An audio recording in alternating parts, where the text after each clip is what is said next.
Muito bem-vindos a mais um episódio do podcast Feminismo, Subjetividade, uma conversa entre direito e psicologia. Eu sou Thaís Seguesi, sou psicóloga, ela é Simone Seguesi, minha mãe, advogada. E aqui a gente fala um pouquinho sobre a história pra gente entender como a gente chegou aqui hoje enquanto mulher e enquanto sociedade, né? Então a gente precisa, pra gente conseguir modificar o que a gente tem hoje, essa estrutura que a gente tem hoje, entender como que a gente chegou até aqui. E é mais ou menos isso que a gente faz aqui nesse podcast. Vou passar a palavra pra ela se apresentar, porque ela tem um pouquinho de dificuldade com isso, e depois eu continuo. Eu tô muito mais bem educada hoje. É verdade. Oi, pessoal, tudo bem? Um prazer ter vocês aqui novamente, conversando sobre temas tão importantes para nós, mas tenho certeza que vocês já perceberam que para toda a sociedade. Hoje nós vamos falar do quê? Hoje a gente vai falar um pouquinho sobre um tema que é muito tabu ainda na nossa sociedade, que é essa relação com o nosso próprio corpo, né? A gente estava se questionando aqui se a gente é dona do nosso próprio corpo hoje ou não.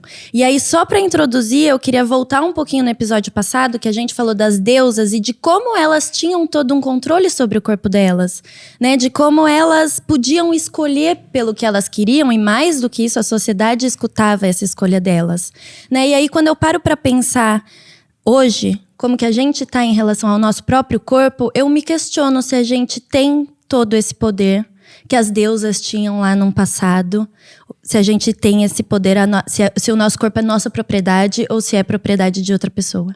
Sim. A história, ela foi nos conduzindo a entender que em algum momento, depois da sociedade das deusas, houve uma ruptura com esse pensamento. Essa ruptura, ela foi validada pelas religiões judaico-cristãs. Mas hoje eu trouxe aqui um texto de uma professora que chama Gerda Lerner. É uma compra atual. Eu sei que você já está de olho nele. Aquele ali também que eu vi que você postou. Este aqui, depois eu vou falar dele. Mas esse aqui, ó, Consciência Feminista. Ela é uma historiadora e eu adoro historiadoras. E ela vem buscar, então, em Aristóteles... Aristóteles foi o fundador da República. A República que nós temos hoje tem base nos pensamentos aristotélicos.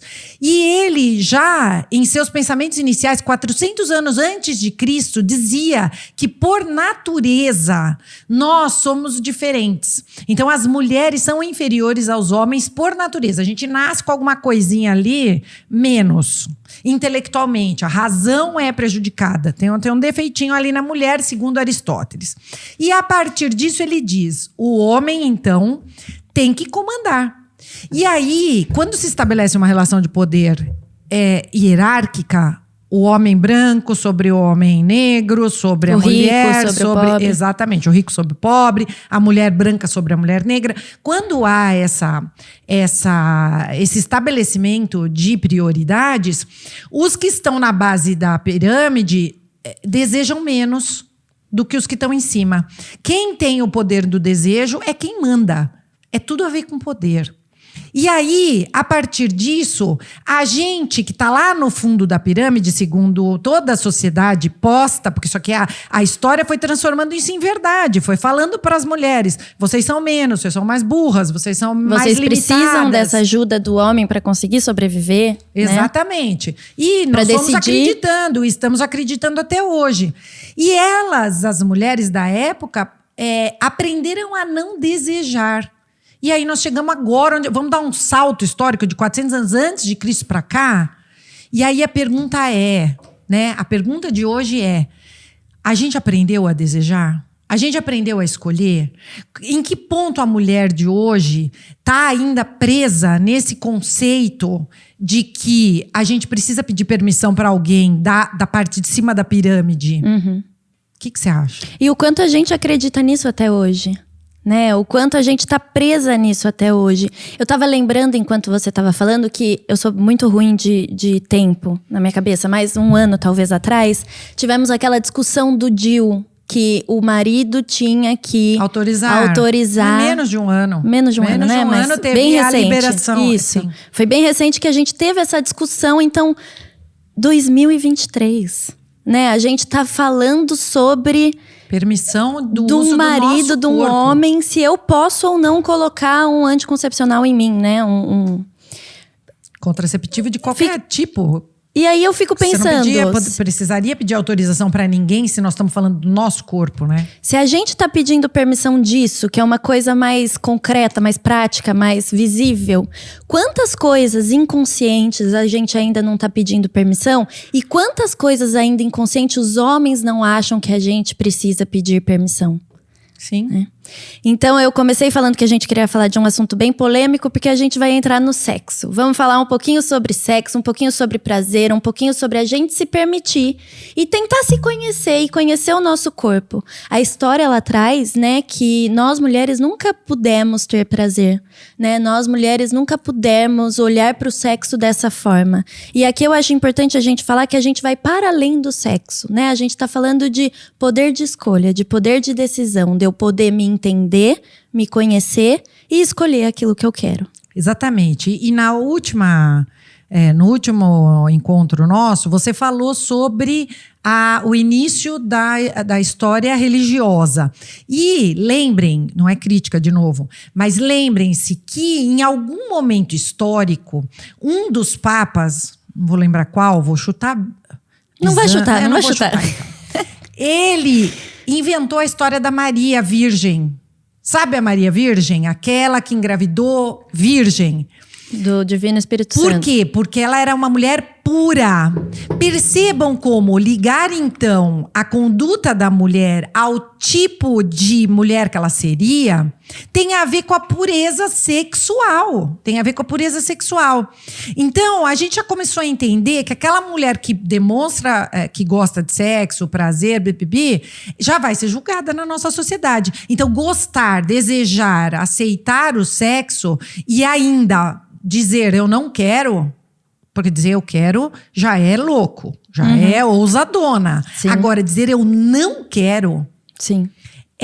Ou eu não gosto disso. Exato. Eu não quero desse jeito, eu quero daquele. Exatamente. Né? E com todas as escolhas aqui, eu volto um pouquinho pra dizer que vai para além do sexo, né? Então, eu não gosto dessa estrutura que a gente vive familiar, né? A mulher tem esse poder de decidir pelo corpo dela, pelas escolhas dela, pelos desejos dela. Sim. E aí a gente precisava lembrar que quando a história foi toda formatada, o corpo da mulher era o corpo necessário a abastecer o mundo de pessoas. Então, a nossa capacidade reprodutiva é que entra no jogo. Entra no jogo, total. Por quê? Porque eu não posso… Como que você pensaria numa mulher dizendo eu não quero ter filhos? E o que aconteceria com essa sociedade se todas as mulheres decidissem não ter filhos? Se você está precisando aumentar a população e a mulher vai começar a inventar essa moda de não querer ter filho, o que é isso? Então, a maternidade foi… Né? E aí, que raio de prazer sexual você pode ter se cada vez que você vai transar, você corre o risco de ficar grávida e você já tem 10 filhos? Sim. E você… A professora… Ela fala num determinado momento aqui, que eu até marquei, mas não vai dar tempo de ler tudo. Ela fala que há uns 60, 70 anos, as mulheres passavam a vida grávidas. Eram 20 gestações. 20. Então, ou ela estava amamentando ou ela estava parindo. Ela estava já grávida. E aí, como que você pensa que transar é uma coisa gostosa? Você tá com medo de engravidar de novo? Cansada. Você não tá exausta daquele monte de criança? Então… A maternidade, ela começou a tomar essa forma de reprodução em série. E isso bombardeou o corpo da mulher, primeiro porque as mulheres morriam muito jovens, 30 anos de idade já tinham morrido. E, aliás, a natalidade também, elas tinham que ter muitos filhos, porque as crianças também morriam. E foi habituado que o corpo da mulher é para isso. Tanto isso é verdade que eu lembrei ontem na palestra que nem a parte médica, além da parte reprodutiva, era estudada. O corpo da mulher só foi estudado a parte reprodutiva. Como que a gente faz para essa mulher ter mais filhos proteger mais saudáveis essa criança e ela sobreviver para ter mais? Sim. Então, isso foi estudado. Mas o prazer da mulher nunca. Em 1998, Leia-se, ontem. Uma australiana, a primeira urologista australiana, tinha que ser uma médica mulher para estudar a parte feminina. Ela que desvendou o clitóris. Todo a estrutura dele completa, né? Claro. Sim. Com todas as suas irrigações, papapá. Sim. 1998. Quer dizer, ninguém na medicina nunca esteve preocupado em entender como que a mulher tinha prazer. Por quê? Porque isso não teve relevância até 1998. E aí, eu volto para o nosso primeiro episódio, que a gente fala dessa construção do poder, né? Qual que é a importância de estudar o prazer feminino? Se a mulher não tem voz, não tem desejo, não tem escolhas, não pode escolher, né? Para que vamos perder tempo, parar os nossos estudos para olhar para essa mulher, né? E o quanto isso a gente traz até hoje, porque quantas pessoas falam sobre sexo, né? Pensando nessa relação nossa de mãe e filha, quantas pessoas fazem isso? E falam sobre orgasmo, falam sobre o vibrador, por exemplo, né? Eu acho que é importante a gente trazer também o quanto é recente pra gente isso. Sim, né? Não lógico. foi a nossa vida toda assim. É um tabu para todo mundo, é um tabu. A conversa, inclusive as conversas em bares com amigas. Quantas pessoas se abrem realmente para tirar dúvidas realmente, né? Agora, é importantíssimo demais que a gente faça essa ligação entre essa autorização ao uso do próprio corpo e o feminismo. A gente não está falando de sexo porque a gente acha que todo mundo tem que ser super liberal e sair por aí à vontade. Eu até acho. Mas não é por isso. Mas ela pode. Se você não quer, você não precisa. Exatamente. Eu nem acho que é por isso. Eu acho que porque o sistema todo patriarcal nos proibiu. E tudo que é proibido é muito impactante.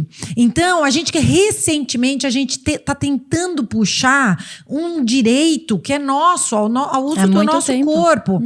Mas ainda, Thaís, as mulheres têm muita dificuldade em entender o que é exatamente essa estrutura de desejo. Eu acho que é importante que você volte no ponto de como nossa estrutura de desejo é formada, o quanto tem do outro no nosso desejo, o quanto a gente ainda quer entregar alguma coisa para alguém. Isso tem tudo a ver com sexo, isso tem tudo a ver com você chegar lá na hora do teu prazer e falar, para, que assim eu não gosto, ou hoje eu não quero. Até essa questão histórica, né, da gente estar sempre pedindo permissão, o quanto isso não influencia no nosso desejo hoje, né? Será que eu quero realmente porque eu quero? Ou será que eu quero porque a sociedade espera de mim que eu queira isso? Né? Então, eu acho que é muito difícil a gente falar de desejo. Precisa de muita análise para a gente entender o que realmente a gente quer e o que realmente a gente deseja. Né? E a partir disso, eu sustentar esse meu desejo para que eu consiga falar esse não para o outro, dizendo sim para mim mesma. Né? Eu acho que quando a gente olha para esse sentido também de que eu não tô falando não para o outro, eu tô falando sim para mim. É muito mais gostoso, né? Então, eu fiquei pensando nessa questão também, para tirar um pouco do sexo, pra gente ampliar um pouco esse nosso discurso, essa permissão que é difícil para nós mulheres com tudo. Então, as mulheres com os filhos, né? As mulheres com os outros. Eu acho que a gente foi sempre muito ensinada a doar, a entregar, a servir. E aí, e a gente? Né? E o nosso desejo e as nossas escolhas e as nossas coisas. Então, eu acho que é muito difícil. A gente precisa parar e tentar entender, mas para isso eu preciso me conhecer. Né? E aí, se a gente vai pro lado do sexo, eu preciso conhecer o meu corpo, eu preciso conhecer o meu prazer, eu preciso entender aonde que toca que eu gosto, aonde que toca que eu não gosto. Assim como na vida fora do sexo, né? O trabalho, a relação familiar, a relação com seus filhos, o que é bom, o que não é, o que você quer, o que você não quer, né? E tudo bem, vai modificando, vai tentando encontrar a estrutura individual, né? Não existe uma fórmula mágica, passo a passo. Todo mundo faz igual, né? 5 passos para. Sim. Não existe. O que a gente sabe são algumas ferramentas que a gente consegue ir usando pra gente ir entrando em contato com a gente mesmo, né? Então, com relação ao sexo, se tocar. Vai se tocar, coloca um espelho na sua frente, vai tentar entender seu corpo, vai conhecer o seu corpo, né? Eu acho que é gostoso, é uma delícia a gente conhecer o nosso corpo, mas também é importante pra nossa saúde física. Segurança, né? Sim, se eu sei que no meu peito eu tenho uma bolinha, eu vou acompanhar essa bolinha, esse nódulo, né? Então, se eu sei que a minha perereca tá um tanto diferente, eu vou atrás de um médico, porque eu sei que ela não é assim normalmente, né? Então, eu acho que é muito importante, só que eu acho que tem ainda uma vergonha por parte da mulher de falar sobre, de se tocar, de se conhecer, de se entender, de se dar prazer. Sim. Né? E aí a gente volta na pesquisa que o Projeto Heroica fez, está fazendo, está aberta. Nós precisamos de mulheres que respondam, porque é quantitativa.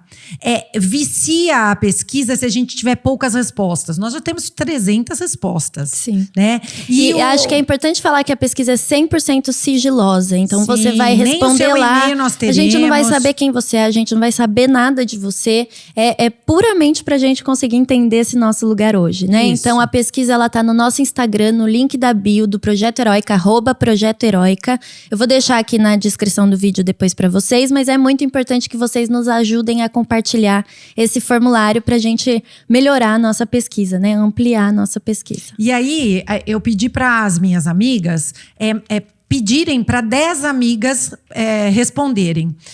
Para a gente ir espalhando o estudo, é um estudo. E algumas delas voltaram com a devolutiva de que as mulheres têm vergonha de preencher o formulário. E aí eu disse, mas a gente não sabe quem é essa pessoa. Ela fala, não, mas ela tem vergonha de pensar nisso para poder responder. Gente, imagina como isso é sério. Como isso é sério. Você não conseguir pensar numa pergunta simples. Por exemplo, você já teve orgasmo? Para ela responder aquilo, ela teve que ter acesso a ela mesma. E a mulher não, algumas, claro, 300 respostas maravilhosas, inclusive. Nós chegamos a um índice altíssimo de mulheres que tiveram orgasmo. Para minha surpresa, quase 100% muito tiveram maior, orgasmos. né, do que eu esperava. Então, muito maior do que eu esperava, exatamente. E eu fiquei pensando nessa questão da vergonha pessoal, o quanto não tem relação com essa proibição social também, lá de Adão e Eva, se a gente voltar um pouquinho, Aristóteles. Ari. E dessa diferença entre a Eva, pecadora, e a Maria, que engravidou do Divino Espírito Santo, né? Sem o ato sexual. Então, quanta gente não traz isso? Ai, eu tô falando de sexo abertamente. Ai, meu Deus, que vergonha. Vão me achar que eu sou uma prostituta, uma vagabunda, né? Então, tem esse peso. E aí, eu trouxe o livro da Helena de Troia, porque Vira. Pessoal, esse é o livro. Achei que eu tava falando longe do microfone. Porque na capa já tá escrito Helena de Troia, deusa, princesa e prostituta. Então, até ela, lá atrás, já foi dita como prostituta porque ela escolheu o amor, né? Ela escolheu deixar um homem e ir para outro lugar por outro homem, né? Então, é história, né? Tá aí, tá grudado na gente. O que a gente faz com isso? E hoje ainda a gente reproduz muitos desses pensamentos porque a gente tem visto, nessa pesquisa saiu muito claramente, mulheres que começaram a namorar com 16 anos e casaram com essa pessoa e que acabou, que num determinado momento ela virou uma outra pessoa, ele ou a outra ela virou outra pessoa que não tá mais em sintonia, mas tem que manter uma coisa ali. E é claro que o tesão acaba, é claro que vai acabar, porque acabou, o que acabou? Acabou a cola. Sim. Tesão, a relação, a paixão. A paixão, a admiração por aquela pessoa, sei lá, você se transformou. O desejo. Exato. E aí você tem que fazer a manutenção daquilo em nome dessa expectativa do outro. Sim. Em nome dessa... Mas é muito comum no consultório, né, nos estudos que eu leio de estudo de caso e coisas assim, quantas mulheres ainda têm atos sexuais, né, a relação sexual, para manter um casamento e a relação é extremamente triste e sofredora para essa mulher, né? Eu escutei relatos de enquanto eu transava eu chorava. Né, porque eu não queria estar ali, eu tava com nojo dele. Mas eu não conseguia falar não, porque aquele ali era o meu papel, né? Era o meu lugar. Então, até quando a gente vai ficar aceitando esse lugar? Mas você imagina, alguém, Ari falou assim pra nós, você tem 3 coisa pra fazer nessa vida, minha filha. Procriar. Você tem que procriar, você tem que Fazer dar seu prazer. pai, seu marido feliz. E você tem que trabalhar. Você tem que botar comida na mesa desse bando de criança. Aí a gente não quer procriar, a gente não quer fazer o companheiro feliz, não quer dar prazer. E a gente não quer... O Fogueira. que acontece? Você Fogueira. tá descumprindo as ordens que vem vindo de um outro. Minha mãe fez isso, minha avó fez isso. Eu vou falar que não. Eu vou falar que eu cansei desse cara. Eu vou falar que o sexo não é bom, porque não é pra ser bom aonde você aprendeu. Não é Sim. pra ser bom, não tá escrito ali, não colocou na norma. Não colocou. É pra você, Ser quando feliz, você transar, é eu pra você ter achar prazer, bom. Quando você tiver satisfazer filho, seus é pra você achar desejos. bom. É. Não, nada. Nunca, né? Sim. Então é difícil ela falar, eu não quero transar com você, eu tenho nojo de você. Claro que é E difícil, o ela tá quanto isso desobedecendo. carrega mais um monte de coisa. Não é só eu não quero transar com você, é eu não quero você. Exato. Isso é uma bosta. Eu odeio estar com você, mas pra Podia eu falar. bosta aqui? Podia. Mas pra pi. Entendo, Mas pra eu falar que eu não quero transar, eu tenho que falar pra mim mesma que tudo isso tá horrível. Que nada disso satisfaz meu desejo. Que já passou, que faliu. Aí a gente não esbarra um pouquinho também, não sei se tem nada a ver com o episódio de hoje, mas depois a gente puxa outro fio pra Thaís falar disso. Com esse luto de você Total. olhar pra relação e falar, deu, acabou. E eu acho que é esse lugar de vulnerabilidade. As pessoas vão falar que eu errei. Sim. Foda-se as pessoas. Podia, foda-se também. Dois. Ixi, hoje eu tô, gente. Né, eu acho que é isso, a gente... Ai, mas o meu casamento tinha... Eu não tentei tanto assim, né? Ai, talvez essa posição que não esteja gostosa, eu vou tentar outra posição. Não é a posição, às vezes acabou, não tem mais química, não tem mais relação, não tem mais... Lembrei. O livro que eu não comprei ainda vem vindo. A Amazon Não, tem comprou, então. É, vem vindo. Não chegou. Eu paguei. Eu baixei pela Kindle. Kindle, aquela Nossa, versão gente, gratuita que isso? da Bell Hooks, que fala de amor. Só que eu baixei em inglês, eu tô penando, leio uma folha por Segundo. dia. Não, hora. E a Bell Hooks, nós vamos fazer um episódio sobre isso. Bell Hooks. A Bell Hooks, ela fala o seguinte: tem algumas condições que a gente precisa analisar para ver se o nosso relacionamento ainda tá valendo a pena. Para ver se aquilo que a gente vive é amor. Então ela coloca lá, eu não vou lembrar, mas ela coloca ali respeito, admiração. Não, e ela coloca que primeiro para si mesmo, para depois ao outro. Exatamente. Né? Eu não lembro exatamente a palavra que ela usa, mas ela traz essa definição nas primeiras páginas, né, do livro. Sim. Ela traz essa versão definição. gratuita ali, que é pra gente ver se é o Gosta. tema. Que não tem essa relação só de companheirismo e tal, mas é uma doação, é um estar junto, é um participar, é um aumentar, ampliar. Exatamente. Né? Primeiro comigo, pra depois eu conseguir com esse outro. E aí, você vai pegar essa lista, amiga. Você vai pegar essa lista e você vai colocar ali todas elas e vai ticando. Tem respeito, tem... Porque outro dia eu tava conversando com um amigo meu, um delegado, que a gente tava fazendo uma banca juntos. E estávamos falando de violência contra a mulher. Aí ele falou pra mim assim, eu me preocupo muito com as nossas filhas. A filha dele e a minha. Eu falei assim pra ele, amigo, se ela vai se envolver num relacionamento, eu falei assim, amigo, sabe a impressão que eu tenho? A impressão que eu tenho é que a Thaís e a tua filha, elas vão perceber os sinais de um relacionamento ruim. Então, se o teu namorado, você começou a namorar, o cara quer a senha do teu celular, depois o cara pergunta com quem você vai sair, depois ele Te separa dos seus amigos. te separa da tua família e dos teus amigos, começa a implicar com as tuas roupas. É relacionamento abusivo. Cadê o respeito nesse relacionamento? O respeito à sua individualidade, ao seu desejo de escolher com que roupa vai, com que roupa fica. Eu acho que é importante a gente parar e separar ciúmes de amor, né? Ciúmes a gente tem do que é meu, do que é posse minha. Eu tenho ciúmes caneca. da minha garrafa. Eu tenho ciúmes da minha caneca. Eu não empresto porque essas tetas são minhas. Eu não empresto, é meu. Se ela quiser pegar, eu vou ficar brava, eu vou proibir, eu vou xingar, eu vou brigar. De pessoa, eu não sou dona. Eu não sou dona de ninguém. Nem ela, que é a minha mãe, é minha dona. Talvez por um período da minha infância, você me comandou, você me controlou. Cuidado, zelo, talvez. Porque eu também não tinha condição de fazer sozinha. Mas até ela, que é a minha mãe, não é minha dona. Então, ciúme, gente. É controle do corpo. É disso que nós estamos falando. Controle do teu corpo como se ele fosse um objeto. Como se ele fosse a caneca, como se ele fosse a caneca de teta. Caneca de teta e garrafa. É controle do teu corpo.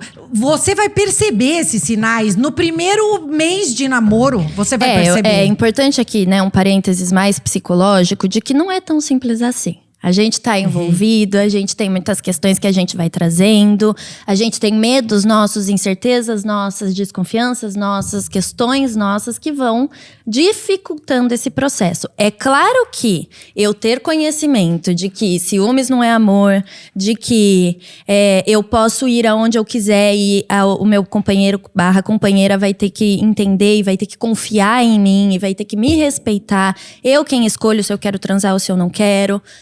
Facilita de eu enxergar que eu estou entrando num relacionamento abusivo. Mas não me impede de entrar em um relacionamento abusivo. Agora eu preciso falar. Tudo bem, isso aí é verdade. Tudo verdade. Não tem mentira nenhuma nisso. Mas é o seguinte. Tem mulher que fica rastreando o homem pelo celular. Abre parênteses. Você precisa se tratar. É tão abusivo quanto. Fechei. É tão abusivo quanto. Eu acho que é isso que ela tá querendo controle dizer. de Ela tá um corpo. pouco hoje, né, gente? Vocês estão percebendo?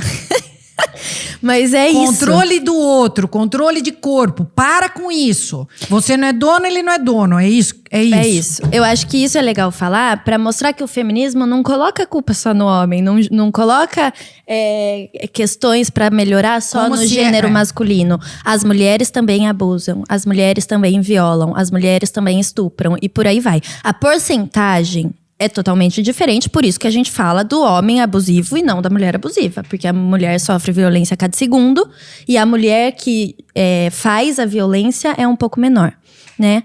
Mas é isso, existem abusos dos dois lados. Então, se você, mulher, tá mais preocupada em rastrear o seu marido, companheiro, companheira, talvez esteja na hora de procurar por ajuda, de tentar entender da onde vem esses medos, da onde vem essa insegurança, para tentar deixar um pouquinho mais leve. Porque rastreador de celular não segura relacionamento, né? Acho que é importante a gente... E vai ter esse tique lá no livro que nós vamos passar todo. Você vai passar ali. Você confia? Não confia, nem tem a confiança do seu parceiro? Chuchu, tá feio isso aí. Tá um alerta vermelho, piscando. Tem controle de corpo, tem controle do outro. Não tá saudável. Dá pra gente trabalhar com essa questão de saudável. Saúde em um relacionamento. Então, a gente pode ter uma vida saudável sozinha. Por quê? Porque eu posso... Ontem a gente estava falando sobre o orgasmo. E o quanto o orgasmo é maravilhoso pro corpo físico. Porque no momento... Da liberação, né? Sim. No momento do orgasmo, tem uma outra professora que eu tenho que te falar o nome... Estudou orgasmo e ela percebeu que essa energia de sangue, não estou falando nada de místico, mas tudo bem, quem quer para, né, aquela coisa de plenitude, o corpo físico sente o orgasmo como uma enxurrada de energia. Não é energia, sanguínea, são de neurotransmissores. Mas vem hormônios, neurotransmissores que trazem essa sensação física, né, orgânica, é isso que você tá falando, de prazer, como uma atividade física muito prazerosa. Era essa relação que eu ia fazer. Nem precisa ser prazerosa. O exercício físico, por si só, libera serotonina, dopamina, um monte de neurotransmissores que vão te ajudar no bem-estar, né? Sim. Então, se a gente tivesse que colocar uma vida saudável, é uma vida com orgasmos, exercício físico, alimentação saudável, saída com os amigos, sono, um bom sono, né? E aí a gente estava conversando ontem, muitas mulheres depois vieram falar, nossa, mas faz tanto tempo que eu não transo com alguém. Não precisa de alguém para ter orgasmo. Não precisa. Não. Você com você mesmo faz essa enxurrada de energia boa. Esses dias eu até vi nos Instagrams feministas que eu sigo que a Ingrid Guimarães, talvez ela chama isso? Sim, né? tem uma. Ela deu pra Grazi Massafera, que foi aniversário, um vibrador. E elas treinam juntas numa academia. E ela deu o vibrador na frente de todo mundo. E as duas tiraram foto. E a Grazi ainda falou, vou usar muito. Virou uma piadinha na internet. Eu achei tão legal elas postarem. Porque são mulheres que aparecem na televisão brasileira, né? Se a gente pensar, elas estão aqui no nosso celular, na nossa cara, a todo momento. Né? O quanto é legal a gente olhar pra elas e pensar, nossa, elas também usam um vibrador, né? Então, se a Grazi pode, se a Ingrid Guimarães pode, eu também não posso? Será que eu também não deveria experimentar? Eu acho que a gente tem que fazer um recorte agora na classe social. As mulheres de classe média, média alta, têm acesso a vários brinquedos e remédios, medicamentos e, enfim, para o prazer sexual. As mulheres que não têm condição financeira podem usar as mãos, olhos de supermercado com as mãos, para conceder a si mesmas um autoexame, o prazer sexual, que depende de você conhecer a você mesma. Então, para a gente não elitizar esse papo, a gente precisa estar bem alimentada, mas quantas de nós pode estar bem alimentada? Então, você que não tem condição financeira, por exemplo, você pode só fazer boas escolhas, boas opções. Evitar, por exemplo, as frituras. Fazer uma caminhada no teu deslocamento para o trabalho, de repente ir a pé, né? Então, a gente... E essa massagem no teu corpo não precisa ser com vibrador nenhum, não.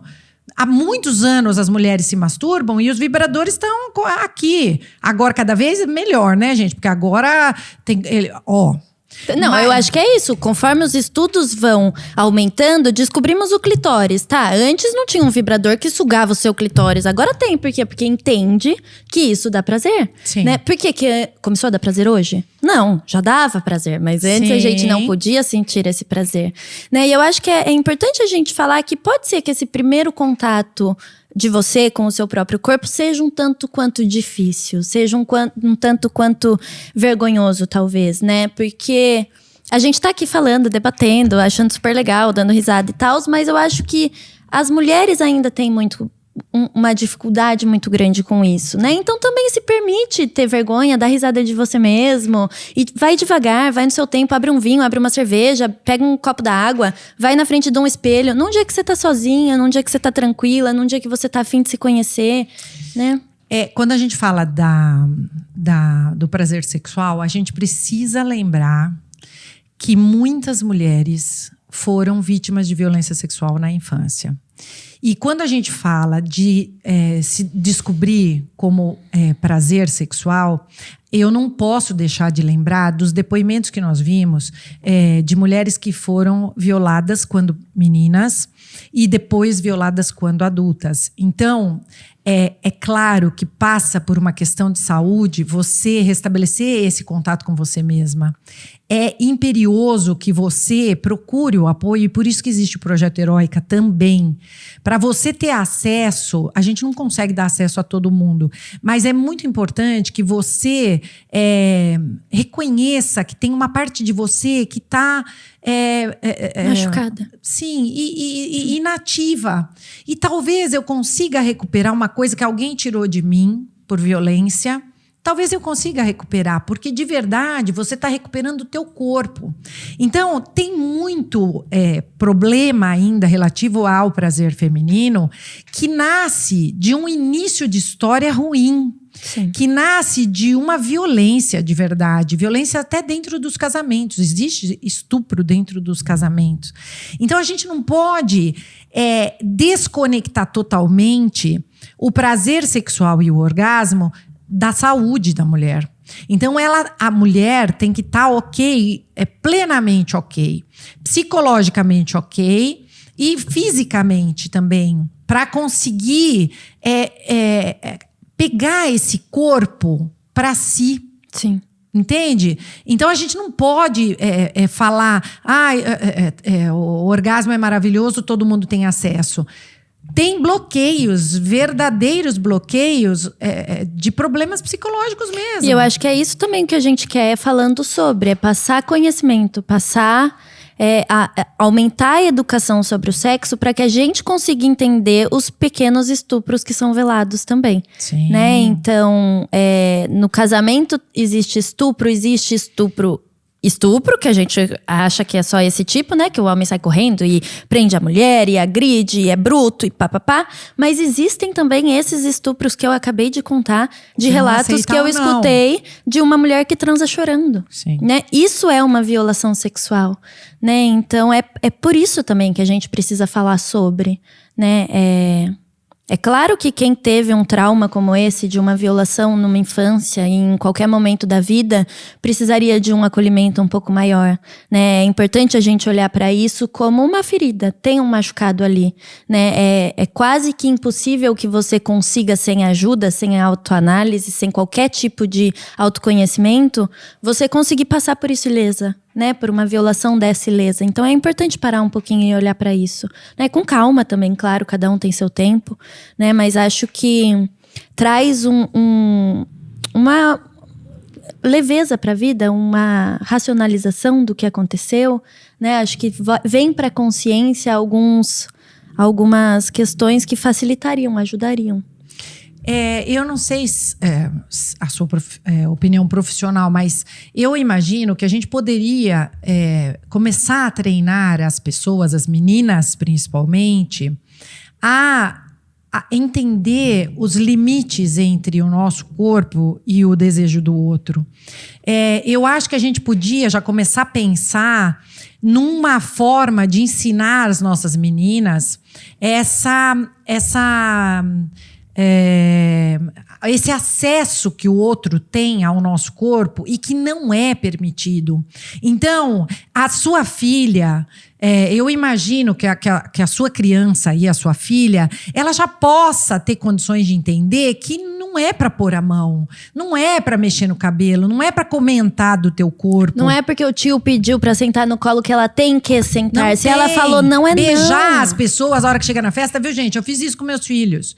Vai cumprimentar, beijar todo mundo. Não tem que beijar ninguém, não. Beija quem quer. O corpo com o corpo é da sua propriedade, o que me dá prazer fazer.